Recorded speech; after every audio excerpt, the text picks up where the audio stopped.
33 ఆయన గొప్పవాడై ఆయన గొప్పవాడు ఏమవుతాడంట? సర్వోన్నతుని కుమారుడు అవుతాడు. ఆయన ప్రభు అయిన దేవుడు ఆయన తండ్రి అయిన దావీదు సింహాసనమును ఆయనకిచ్చెను. ఆయన యాకోబు వంశస్థులను యుగ యుగముల వేలును ఆయన రాజ్యము అంతము లేనిదై ఉండునని ఆమెతో చెప్పును. ఎవరితో మాట్లాడుతున్నాడు ఇక్కడ దూత? మరియమ్మతో మాట్లాడుతున్నాడు. ఆయన రాజ్యము, ఆయన సింహాసనం, దావీదు సింహాసనం ఎవరికి ఇస్తాడు? నజరేయుడైన యేసుక్రీస్తు ప్రభు వారికి ఇస్తాడంట. ఇక్కడ ఆయన రాజ్యం ఏమవుతుందంట? అంతము లేనిదై ఉంటది. హల్లెలూయా. అంతము లేని రాజ్యం ఏదైనా ఉందనంటే అది నజరేయుడైన యేసుక్రీస్తు పరిపాలించే రాజ్యమే. ఆ రాజ్యములో ఈరోజు చూడండి, ఆయన ఒక మందిరంను కట్టించుకున్నాడు. ఆ మందిరం యెరూషలేములో కట్టించుకున్నాడు.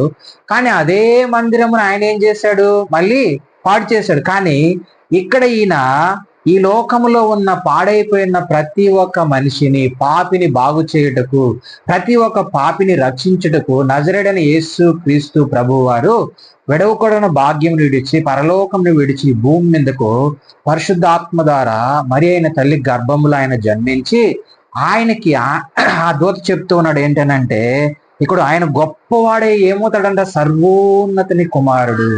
హల్లెలూయా. ఈయనకి మరణం అంటూ లేదు. ఆయన మరణించినా కూడా ఆయన ఏం చేస్తాడు? తిరిగి మళ్ళీ 3వ దినమున లేచే గొప్ప దేవుడు. ఆయన మరణము సర్వోన్నతమైన కుమారుడు. ఆయన మరణము లేనివాడు, మరణమును జయించిన వాడు. ఆయన ఈ లోకములో ఉన్న ప్రతి పాపిని రక్షించుటకు పరలోకము నుంచి ఈ భూమిపైకి శరీరధారిగా కృపాసత్య సంపూర్ణుడుగా మన మధ్యకు వచ్చాడు.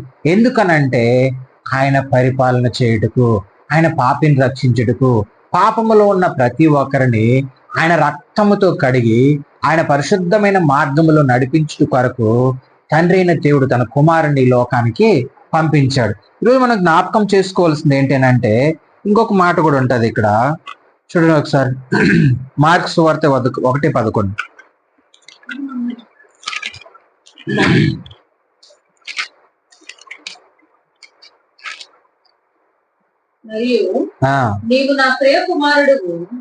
మరియు నీవు నా ప్రియ కుమారుడు,